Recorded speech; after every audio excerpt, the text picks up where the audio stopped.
Members, it's time for questions to the Executive Office. We'll start with listed questions. Question number 13 has been withdrawn. I call Connie Egan. Thank you. Victims and survivors of historical institutional abuse have endured unimaginable pain and suffering over many years. We are committed to ensuring that they get the redress they deserve. Payments have been received from the Good Shepherd Sisters, Bernardos de La Salle Order and the Diocese of Down and Connor in respect of the de La Salle run homes. Engagement with these institutions will continue to finalise their contributions. Constructive discussions are also ongoing with the Irish Church Missions, the Sisters of Nazareth and the Sisters of St Louis. Details of the amounts received will be published once the process is complete. Thank you. Minister, I call Connie Egan for supplementary. Thank you, Madam Deputy Speaker, and I thank the Minister for her answer. Could I ask what learning your department is taking from this process as regards to securing contributions for support services and redress for those impacted by mother and baby institutions, Magdalen laundries and workhouses? Minister. Thank you. I thank the member for her question. I think it's incredibly important that we do learn everything that we can from this process and to roll that forward. I think there were some significant successes in this process across many different areas. I certainly would have liked to see the institution step up at an earlier stage and to make that contribution at an earlier stage. But of course we are where we are and we're continuing to work with those. In terms of the mother and baby homes, you're absolutely right. There's a lot of commonality or similarity in relation to these issues, and again we are acutely aware of not just, I think, the importance of a contribution from the institutions in light of their contribution to the harms that were caused, but also I think that very strong message that it sends about an acknowledgement of wrongdoing by those institutions, and also that there is an investment that is required to support people in terms of that redress, and indeed, as you rightly pointed out, with services in relation to meeting the needs that they face today. So as you know, junior ministers are taking forward that work. They are engaged in a process of speaking to, as I understand it, reaching out to the Irish government to talk to them about their experience of trying to get contributions, but also across the UK as well, and we'll be taking that learning and ensuring that we are maximising the opportunity to get that contribution. Thank you. Minister, I call Nicola Brogan for supplementary. Can Deputy First Minister provide an update on a memorial to victims and survivors, please? Minister. Thank you. Yes, I'm pleased to say that we are making positive progress on this important issue. Of course, we're trying to move forward to maximise the consensus of victims and survivors. We absolutely acknowledge that victims and survivors don't all speak with one voice. That's completely understandable, but we do want to move forward with the maximum consensus that we can. I have previously extended my thanks, and I will do so again, to the Speaker's Office for all of the help and support that has been given to us to identify a suitable location for the plaque. We are currently working with a range of individuals and organisations to ensure that they are content with the draft wording of that plaque, but we are making significant progress and we hope to be in the position to place that plaque very shortly. Thank you. Minister, I call Pam Cameron for supplementary. Thank you, Deputy Speaker. The Deputy First Minister, I know, will agree with me that there is a moral responsibility on the institution to step forward and provide contributions, and not just what could be a legal responsibility. Would the Deputy First Minister agree with me that voluntary contributions by the institutions would be seen as a sign of good faith? Thank you. Minister. Thank you. I thank the member for this question. I want to also put on record my huge thanks to Pam in her work as Junior Minister. She engaged in a significant number of meetings and engagements, but also the detail of this matter. You were really keen to pushing this forward and getting it to the stage that we are at the moment. So I thank you for that work. And you're absolutely right. As highlighted, we've got a number of discussions, particularly with mother and baby homes at the moment, about how we can legally require institutions to give a contribution to this. I believe that they should.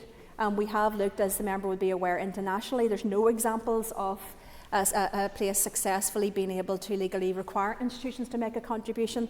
But at the heart of this is actually the moral obligation. It shouldn't have to take a piece of legislation to force the hands of these institutions. I think these institutions should step forward and step up, acknowledge their role in significant harms that were caused, and indeed to come forward with those contributions as soon as possible and to avoid us having to take action to force them to do so. Thank you, Minister. I call Timothy Casson. Deputy Speaker, Deputy First Minister, this has been a real frustration for myself and indeed the committee, where the appointed person that the Executive Office have put forward to carry out these negotiations, victims have wondered whose side that person is actually on. Are they on the side of protecting the institution, or are they there to get value for money for the state?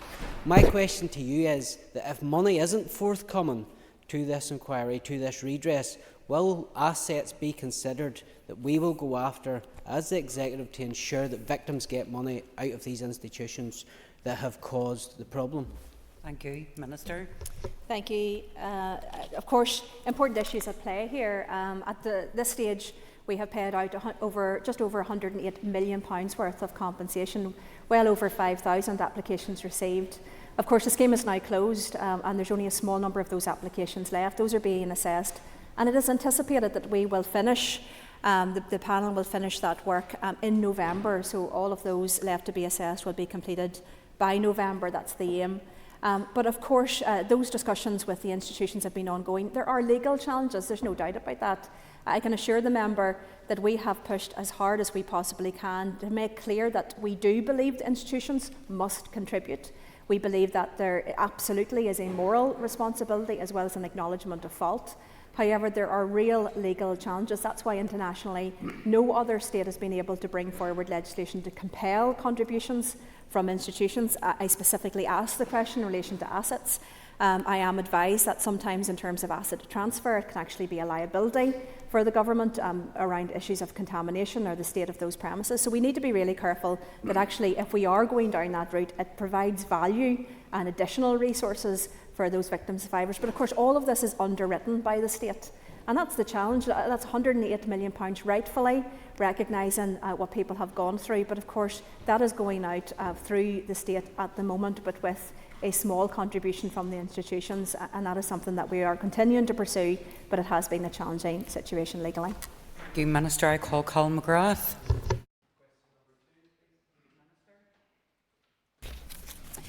Thank you. With your permission, Deputy Speaker, I'm going to ask Junior Minister Bunting to answer this question for the very first time in her new role as Junior Minister. Thank you, Madam Principal Deputy Speaker.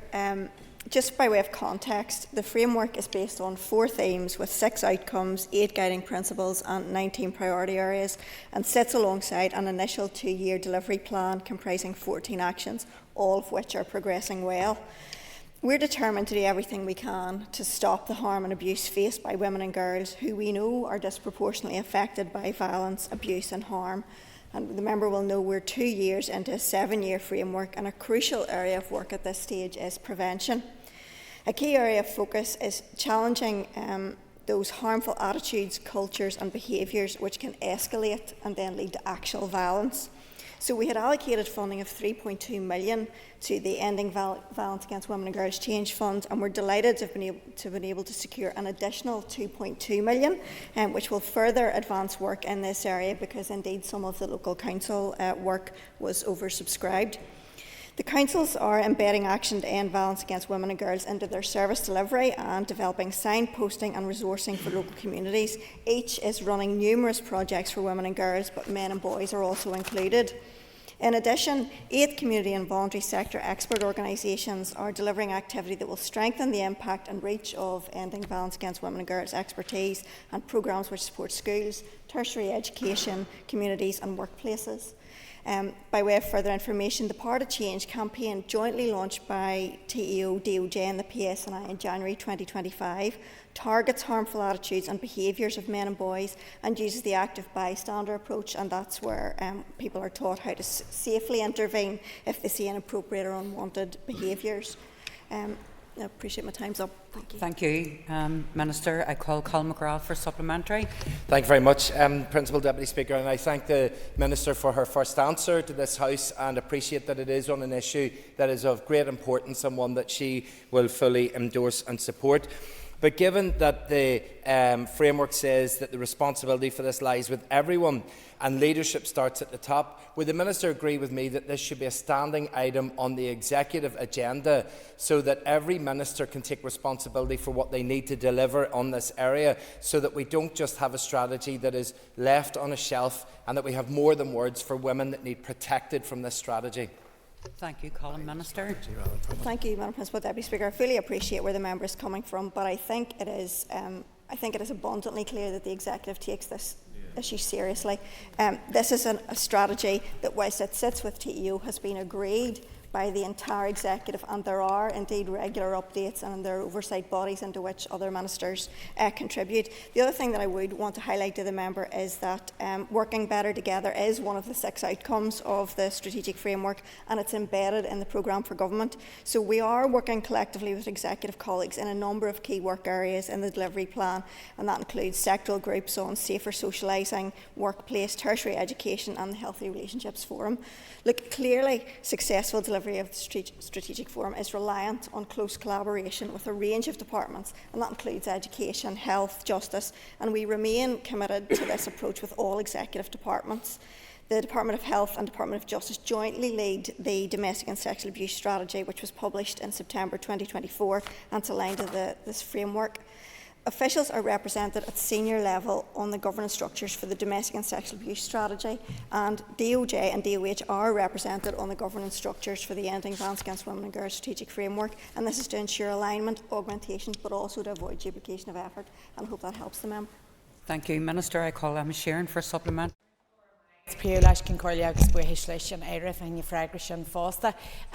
Minister, could you give us an update on the Power to Change public awareness campaign?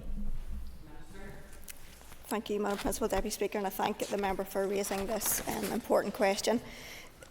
This is a really important campaign because the Power to Change campaign urges men and boys to help play their part in affecting cultural and societal shift, because it can't be done by women and girls alone. And it challenges men and boys to check and change unwanted behaviours and attitudes towards women and girls, including those activities that demean women and inhibit women. The campaign uses the active bystander approach, as I've mentioned earlier on, to challenge them to step away from negative attitudes, challenge their friends and have the confidence to step in safely, put a stop to behaviour that might escalate and put their friends at risk of offending in the future. So that campaign had a wide reach right across Northern Ireland, with targeted messaging on social media, posters, billboards, on buses, in pubs and restaurants, as well as on the radio. And the campaign toolkit has been delivered to teachers for use in schools right across Northern Ireland. And this is raising a conversation that needs to be had right across society and encouraging men and boys to be part of the solution. The next phase of the campaign will be developed with input from young men, and that's going to help us reach a younger audience in a way that will make sense to them and equip them to make better decisions when they see challenging behaviour towards women and girls. And I would like to highlight that through the Local Change Fund, a lot of councils are doing great work in this area, and a lot of projects that engage not just women and girls, but also boys and men in this area of understanding and prevention. Thank you, Minister. I call Stuart Dixon for supplementary. Thank you, Principal Deputy Speaker. And a warm welcome to the new Junior Minister to your role. Junior Minister, can I ask you, I'm pleased to hear that Queen's University have been asked to carry out research to identify gaps in legislation, particularly around the attitudes of men and boys to violence against women and girls. Can you indicate to us that that work will also include those people who are currently held in prison? Minister. Thank you, Principal Deputy Speaker. Yes, to give you some more aspects about this. The research has been commissioned to identify evidence gaps, as the member has outlined, in understanding attitudes and behaviours of men and boys in relation to this subject area. The research is going to focus on young men and boys aged 16 to 24, and the research process is currently underway, including engagement with stakeholders, interviews with organisations who work with young men and boys, focus groups and a survey. The research process will be advised by Young People's Advisory Group and an international expert advisory group. With regard to the prisons, I am aware that there has been work undertaken in Hydebank. I understand that that was conducted by White Ribbon, and I also have heard, in terms of my briefing, that it was incredibly successful and absolutely had a tremendous impact on those young men and made them reconsider their views and their actions around women and girls and how they behave. Thank you, Minister. I call John Stewart. Thank you. Section 20 of the Northern Ireland Act sets out that matters are considered to be cross-cutting, significant or controversial should be referred to the Executive for discussion and agreement. Under the Ministerial Code, Ministers have a duty to refer to the Executive matters that are considered cross-cutting, significant or controversial. Whether a matter is cross-cutting, significant or controversial in the first instance is for the judgment of Ministers taken after due consideration and acting in good faith in the context of the matter in question. Thank you, Minister. I call John Stewart for supplementary. Thank you, Principal Deputy Speaker, and I thank the Deputy First Minister for her answer. Does the Deputy First Minister agree with me that the decision taken by the Infrastructure Minister to try and introduce bilingual signage in Grand Central Station is not only costly, it's controversial and cross-cutting? In light of the judge's comments and damning comments last month, has there been any attempts to resolve this at the Executive, and what would the Deputy First Minister like to see being brought in the future to prevent this type of incident happening again? Minister. Thank you. I thank the member for his important question. I think it is absolutely clear to most people looking at this issue that how the Irish language is displayed in public places, and this particular proposal is controversial. It has caused controversy. There are a number of very strong views across the piece on this matter. But of course, the test that the Minister ought to apply her mind to is whether or not it is cross-cutting or significant and or controversial. And in this case, in my view, it is both significant but particularly controversial and cross-cutting. Those are the two arguments that are currently before the court. But look, the judge made clear his frustration that this matter has not been resolved by politics, and therefore I believe very strongly that the Minister ought to bring this matter to the Executive for discussion and indeed for decision. Of course, issues around the Irish language brought this place down. It was a reason that was used to keep this place down for many years. That is a demonstration of the controversy. And when some people have speculated that, look, an Irish Language Commissioner would say that he or she's very supportive and therefore it's not controversial. Of course an Irish Language Commissioner is going to support Irish language signs everywhere. That is not the test. The test is whether or not it is controversial across the range of different views, and it clearly is. So of course we know that the Minister is no varies to take a decision that ought to have been brought to an Executive. In my view, this is one that needs to be brought to the Executive, and the Minister should do so. Thank you, Minister. I call Sinead Ennis for supplementary.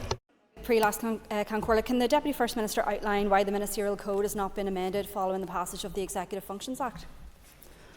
Minister. Thank you. This matter was under consideration, as the member may be aware, but wasn't led in time in terms of these institutions being in operation. However, the courts have made clear that, of course, the Ministerial Code is guidance, and what actually matters is the primary legislation. That primary legislation endures, so therefore the test remains the same, that a Minister must bring for decision to the Executive any matter that is significant, controversial or cross-cutting. And indeed the judgments, the legal cases, the jurisprudence in all of these matters also makes clear that the Minister has no varies to make a decision that ought to come to the Executive on any of those grounds. So therefore the Minister can't make that decision alone, and in this case she absolutely should take this decision to the Executive for discussion and indeed decision. Thank you. I call Keith Buchanan. Following on, and thanks Deputy First Minister for your answer, and just following on from John's question, given obviously the comments we've heard in court, and John's been over that and raised that point, is there any indication that the Minister is going to bring this to the Executive table? That's the place to sort these things out, and if everybody in the Executive agree it instead of through the courts? Minister. Look, absolutely. When we look back to the origin of this requirement, it arises from the further negotiations in St Andrews. It is now part of the infrastructure and the processes around the Belfast Good Friday Agreement as amended by the St Andrews Agreement. And it was there to stop ministers having solo runs on significant, controversial or cross-cutting issues. It is there as a safeguard for the executive in recognition that it is a multi-party executive, and therefore on key issues it must act as one. It must try to build consensus as one. And in this case, there clearly are a range of different views. It is important, regardless of the substance of the issue, it is incredibly important that we protect the integrity of those processes, that we protect the decisions that ought to be made by the executive. And importantly, it doesn't matter if the particular minister feels that they will not get the outcome they want if they bring it to the executive, because that is not the test. The test is it cross-cutting, is it significant, or is it controversial? And if it is any one of those three things, then it must be brought to the executive for discussion and decision. Thank you. I call Patsy McGlone for supplementary. And Commissioner Changa in Offaig. I want to find out, please, Minister, when will the Irish Language Commissioner be in office? It's not related, Patsy. It's not related at all, so I'm moving on. Questions 4 and 6 have been grouped. I call Philip Brett. Thank you, Mrs. Principal Deputy Speaker. With your permission, I will answer 4 and 6 together. I was delighted to recently meet representatives of the Bank of America, along with Junior Minister Bunting, to hear first-hand about their exciting plans to establish an office in Belfast. These plans create up to 1,000 new jobs, and that's hugely significant and sends a powerful signal about the strength of our professional services sector and represents a real vote of confidence in our local workforce. This investment reflects Bank of America's continued commitment to the local economy, building on its previous partnership with Belfast Met to support the Digital Skills and Employability Programme, an initiative which has empowered individuals from diverse backgrounds to gain valuable qualifications. This latest announcement adds to a growing list of global firms such as Every, Cisco, Sensata, Seagate and EY, who are choosing to invest locally, reinforcing our position as a competitive and attractive location for international business. Thank you. Philip Brett for supplementary. Thank you, Madam Principal Deputy Speaker. Does the Deputy First Minister agree with me that this investment in Northern Ireland shows the strength and importance of having a joint head of government that turns up, stands up and speaks up for Northern Ireland on the international stage? And will she commit to continuing to represent everyone in Northern Ireland whilst others boycott their duty to the people of Northern Ireland? Minister. Thank you. I thank the member for his important question. There's no doubt if we want Northern Ireland to thrive, we must grow our economy. And growing our economy has those two different, distinct aspects. One is supporting our local and Indigenous businesses, and we must do so. And I know it's been a very challenging business environment for people to trade on and trade in. But of course, importantly, we must attract foreign direct investment. We've been very successful in doing so, particularly since the Belfast Good Friday Agreement and St Andrews Agreement time. And we should build on that. It has had its challenges, and that's why it's particularly important that we absolutely welcome this huge announcement by Bank of America. As I said, the Junior Minister and myself met with Bank of America just last week, and we emphasised our absolute support. I think it is important, absolutely, that all of the ministers step up, regardless of personal views or political opinions. These are jobs for people. They are good jobs for people. This is a great company that has invested in places all over the globe, including in other parts of the UK and Ireland, and they are very, very welcome here. And I'll continue to do everything that I can to champion our local businesses and to push forward in all sectors where there's the opportunity for growth. Call John Burrows for supplementary. Madam Deputy Speaker, the Ulster Unionist Party certainly welcome the high-quality jobs that will come from this investment. Does the Deputy First Minister agree with me that not only will this investment bring high-quality jobs, but actually increase tax revenues, which will help the most disadvantaged in our society? And therefore, anyone who is in the executive should put the public interest before their narrow political interest and welcome and encourage this kind of investment. First Minister, or Thank Deputy you. First Minister. Look, absolutely. The people who will take up these jobs will be from all parts of Northern Ireland. It will be from all different political views in Northern Ireland, and they all have a right to be able to have access to good jobs. I really welcome this announcement. I think it's a really confident show of that potential within our economy here in Northern Ireland as well, and that is in the context of it being quite globally challenging for a whole range of reasons. And indeed, when I met with them, it wasn't the first time I had met with Bank of America. We had participated in an investment breakfast back at the UK Global Investment Conference in London last year, where we got the opportunity to make that pitch about Northern Ireland, where we talked about our younger workforce, our highly qualified workforce, the fact that we had pushed ahead to develop these expertise, particularly in terms of back office services and professional services. And of course, that first link of Bank of America into Northern Ireland through the previous ambassador, Jane Hartley, with that collaboration of the Met, really helping people, those people who are most in need. So it's really good to see that they've taken the next step. Politics should never play a role in encouraging this kind of investment and jobs for everyone, because that is the way that we're going to be able to make this place thrive and succeed. I call Paddy Delargy for supplementary. Thank the Minister for her answers so far. Would the Deputy First Minister agree with me that regional balance across the North is key when it comes to economic growth and investment here? Thank you. I thank the member for his question. Of course, it's important if we are to grow the Northern Ireland economy that all parts of our economy can grow and are given the support and the tools to do so.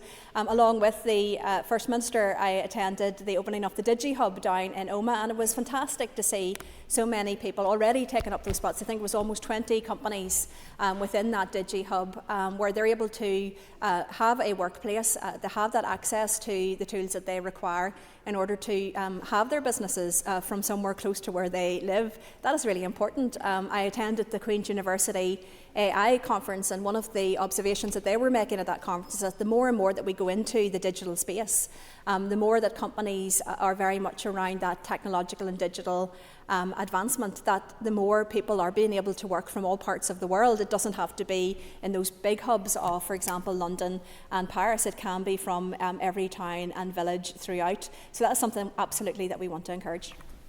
I call Deirdre Hargey.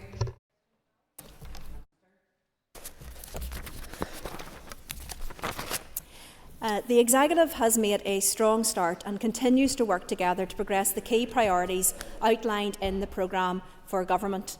For example, we have secured an additional $1.3 billion in funding to support vital public services. Working parents have already saved around £8 million since the launch of the Northern Ireland Childcare Scheme in September of 2024, and increasing from the current 15,000 children to approximately 24,000 children, thanks to the £55 million investment in early years in childcare this year.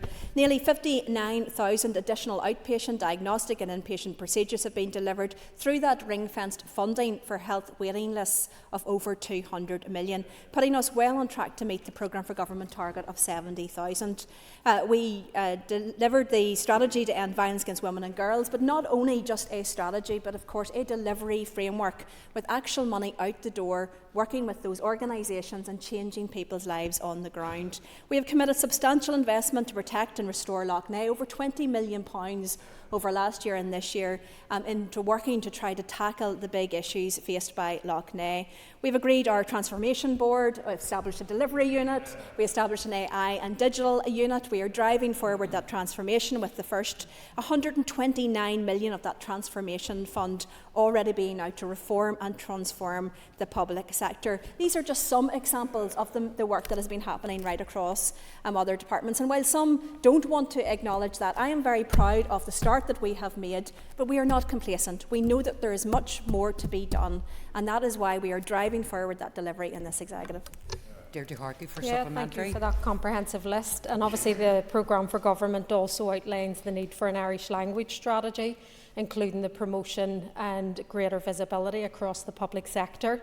So would the Deputy First Minister join me in just acknowledging and recognising the vibrancy of the language, but also to unequivocally condemn any intimidation or threats or indeed criminality in response to the democratic decision taken last week at Belfast City Council? Minister. Thank you. Of course, in our programme for government, we've focused on 9 key priorities. And for me, that is driving forward those big issues that are really impacting on people's lives. Those are issues about tackling health waiting lists. It's improving our education system. It's mending the holes in the roofs of schools. It is trying to ensure that there is that economic growth right across Northern Ireland. It's about championing what we are doing here. I absolutely recognise that many people love the Irish language. They want to celebrate and speak the language that they love. I took the opportunity this morning to speak to the Chief Constable about the story that was in the Sunday papers yesterday, and indeed he has confirmed to me that at this stage that they are not aware of any allegations and indeed no evidence of that, so we will have to see how that develops. It absolutely goes without saying, and I've said it in this House many, many times, that any threat, any violence, any intimidation, any breaking of the law is wrong. And of course that is my stance no matter where that may appear. But in this case an allegation has been made. I've spoken to the Chief Constable. There's no evidence of such, but as I said, we'll continue to keep an eye on that situation. Thank you. That ends the period for listed questions. We'll now move on to 15 minutes of topical questions, and I call Matthew O'Toole. Thank you, Principal Deputy Speaker. To continue on the same subject, Deputy First Minister, you have commented on the status of those allegations, but nevertheless they are very serious allegations, and they have put a chill down many across the Irish language community, particularly given the hostility that was expressed by your party for the democratic decision of the Council. Isn't it the case that your party's continued engagement with the Loyalist Communities Council is deeply inappropriate at a time when organisations that are apparently represented by that entity, the Loyalist Communities Council, are continuing to make threats or to use either the threat or the implication of violence to get their way? Thank you. Minister.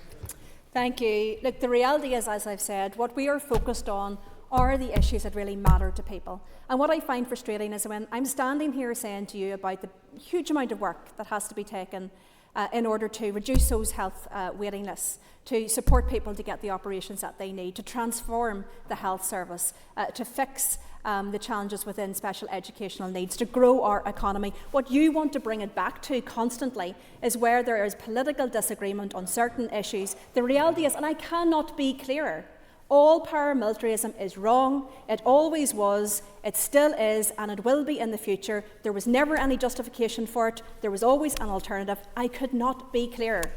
Matthew O'Toole for supplementary. To be absolutely clear, Deputy First Minister, what I just asked you was an entirely legitimate question. Don't lecture me or the opposition about delivery when your party and others in the executive have abysmally failed on delivery. To ask a specific, and please answer my specific question, is continued engagement with the Loyalist Communities Council in this context appropriate? Further to that, would you demonstrate the fact that you agree that delivery on the Irish language is a legitimate and appropriate thing? When will an Irish Language Commissioner be appointed and in office? Supplementaries. So it's just the first supplementary, you can't go on to another one. That's what topical questions aren't for. And furthermore, any member who's asking a question will be heard. Okay? Go ahead.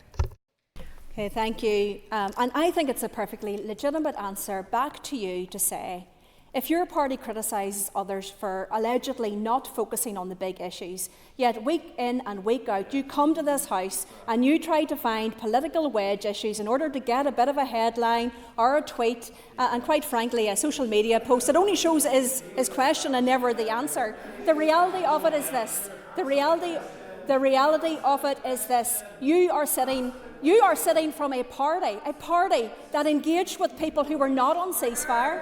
You were a party that engaged.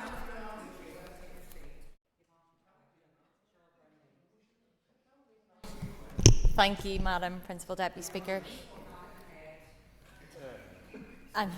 Thank you. I'm sure the Deputy First Minister will join with me in sending her sympathy and solidarity to those impacted by the synagogue attack in Manchester. Hear, hear. Knowing the impact that this will have upon our small and local Jewish community, what does she believe the Executive can do to ensure protection of our Jewish community and their places of worship here in Northern Ireland? Minister. Thank you, and I thank the member for her question. It's a very timely question and reminds us once again of the serious issues that we face. Not only just in terms of the public services and what we need to do as I've outlined, but there are serious issues that should be approached in a serious way. And this is one of those issues. I was absolutely appalled, like so many, to see the scenes that played out in relation to that terrorist attack. Both the First Minister and myself were offered, and we took up the opportunity for a briefing from the UK Government in relation to that. And one of the questions that we asked was around what further support could be given to protect our small Jewish community here in Northern Ireland. I think it's horrifying and should be horrifying to everyone that our small Jewish community would feel that fear and feel that threat, but undoubtedly they do. I reached out to the community to send my solidarity in relation to what they are going through. We were advised that the Home Office does have a number of schemes, including the Jewish Community Protective Security Grant, which is managed on behalf of the Home Office by the Community Security Trust to protect synagogues, Jewish educational establishments and community organisations. And I have to say, I think it's a real tragedy that these schemes are needed to protect people who are trying to go about their absolutely core protected right to worship in whatever faith that they choose to worship in, and in order to protect that community. So again, I will be following up with the community here to make sure that they're maximising what support is available. But in advance of the anniversary of October the 7th, which falls tomorrow, I do want to send my solidarity to all of those, to those that are still without their loved ones that are hostages in that region, and indeed to call once again on the release of all of those hostages without reservation and without condition. Call Charlotte Brownlee for supplementary. Thank you, and thank you to the Deputy First Minister for her answer. But beyond these immediate and very serious security concerns, what steps can actually be taken to promote a greater understanding and respect of our Jewish community here in Northern Ireland? Minister. Thank you. I think there's so many different issues that come into play in relation to this, and we often talk about this, which is about being responsible about what we say and how we say it. That gets spoken about an awful lot, and yet we see so many examples, particularly when it comes to the Jewish community across the UK, where there is not just carelessness, but indeed, I think, deliberate attempts to intimidate and to create that hostility towards them. Of course, they should be absolutely valued and indeed protected within the UK. And again, I think the emergence of social media has been a very toxic development when you see the anti-Semitic and other abuse that takes place there. Not just a handful, not just hundreds, but indeed thousands and thousands of daily messages spewing that hate and intolerance and bigotry. So I do think that everybody has a responsibility towards this, and I would like to think that across this House we should be able to stand in solidarity and very clearly condemn any anti-Semitism wherever that occurs. Thank you. I call Andy Allen. Thank you, Principal Deputy Speaker, and no doubt members around this House will recall NDNA and various commitments that were made by the UK Government. Can the Deputy First Minister outline what engagement in recent times the Executive Office have had with the UK Government on delivering on those commitments made within NDNA? Thank you. I think, to be brutally honest, it's always a challenge that once these agreements are made and people make the promises, to ensure that they follow through with those promises. I know, for example, in the member's own constituency, one of the key issues that has appeared not just in NDNA, but of course in other agreements as well, is Craigavon House. I want to see Craigavon House developed. There were commitments given by the UK Government to support that, and that has not happened. So there's a range of outstanding commitments. These are commitments that I raise on a continuous basis directly to the UK Government, and indeed I know the MPs raised these too at Westminster. So it is important that they do step up and they honour those commitments, because that is approaching these types of significant agreements, a very often precipitate action in good faith. And I think to not fulfil what is promised within those is indeed an act of bad faith. Andy Allen for supplementary. Thank you, Principal Deputy Speaker. And the Deputy First Minister references Craigavon House, and indeed that was one such commitment that I was thinking of, and it's a shame to see that the UK Government have not delivered upon that. Can the Deputy First Minister advise what engagement she's having with the Executive colleagues to ensure Craigavon House is restored and protected from being further vandalised that we've seen recently? Minister. Thank you. Look, absolutely, I reached out to the Psalm Association around the recent vandalising of the house. The house still has a number of its original features. Those need to be protected. It is not in a great state of repair, and that requires support in order to bring it back. It is a house of incredible history and heritage, and I do believe that it would be a really good centre both for tourism aspects, so people wanting to visit a place in which so many historical events happened, but also from an educational perspective, so people can understand much better the history. Just last week we celebrated Ulster Day, which was I think 113 years of the signing of the Ulster Covenant, and when I posted about that, I'm always really shocked by people in Northern Ireland who then have the, I suppose, confidence to respond underneath, but clearly demonstrating that they don't understand what that was all about. They don't understand the history and heritage of this place. And I think very often a lot of bigotry and intolerance can be caused by a very simplistic and two-dimensional, one-dimensional approach to our past and to who people are. So I think there's huge potential with it. I really want the UK government to step up and support this. But of course the departments, I think, can play a role as well. And of course I've been speaking to my colleague in communities to see what opportunities there may be to try to push this forward along with UK government and NIO support. Thank you. I call Claire Sugden. Thank you, Principal Deputy Speaker. Minister, public services are overwhelmed because of our ongoing failure to prepare for an ageing population. So since its inclusion in the programme for government, could you outline what the Executive Office is doing to future-proof public services in Northern Ireland? Minister.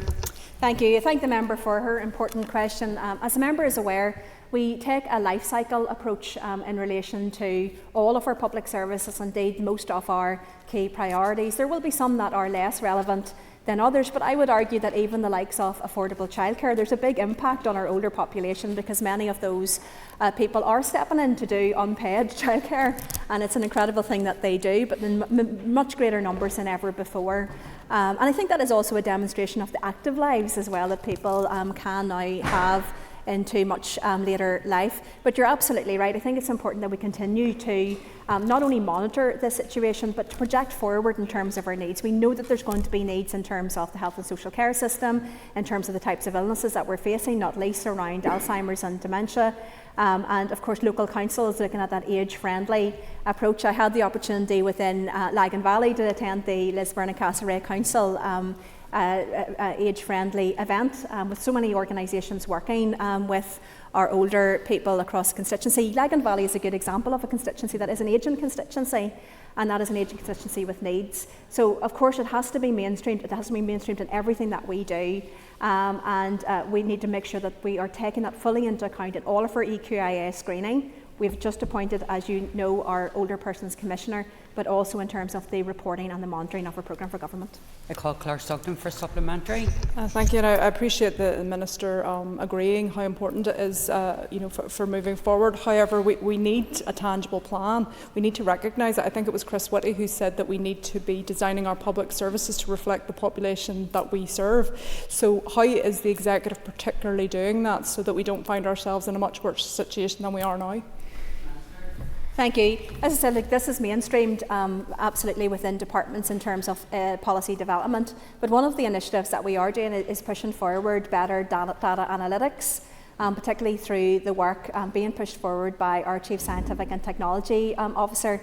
It's one of the things that we have identified that could help policy making, which is to understand better the data behind that.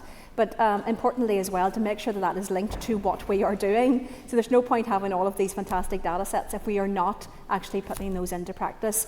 So we're pushing forward with a range of strategies, including a data strategy, and I think that's a really good opportunity to make sure that these analytics are fully taken into account in policy development, but importantly in terms of service delivery.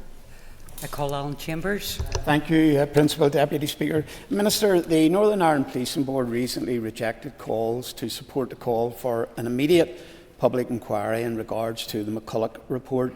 Would the Minister concur with this decision? Thank you. Look, I think that very often, as in this case, there are questions to be answered. And I think it's important that when we approach all of these issues, that we find the best way of getting answers to that. Certainly from a personal perspective and a party perspective, we do not support unlimited numbers of public inquiries. We don't believe they necessarily are the best way to get to the outcomes. They tend to be very costly, they tend to be very bureaucratic, and they tend to take an awfully long time. So I do think in all of these matters we should look pragmatically to say what is the best intervention to get to the truth. of the matter to get to the answers and to reach the outcomes so desired. So I do think there's a matter that's being considered at the moment by a range of people, and hopefully there'll be some conclusions on that shortly. Thank you. You call Alan Chambers for The supplement. Minister then would agree with me that a call for any public inquiry does not always meet the test if it is in the public interest to go down that road, given the cost to the public purse, among other considerations. Minister.